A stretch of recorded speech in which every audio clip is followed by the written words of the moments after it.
ช็ครถยังเช็คทุกๆปีแต่ว่าห่างกายเฮาเด้เช็คครั้งล่าสุด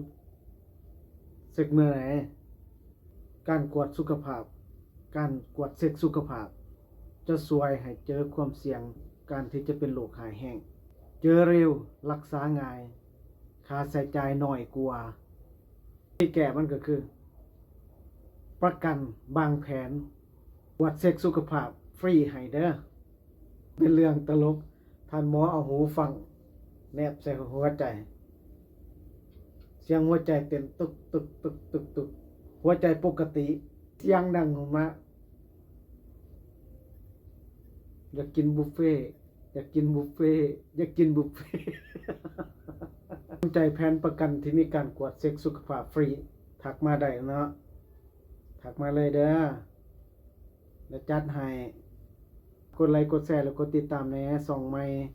ประกันภัยปน5ไปกับพิสุรสัยขอบใจหลายๆเด้อที่เขามาหับชมขอบใจหลายๆ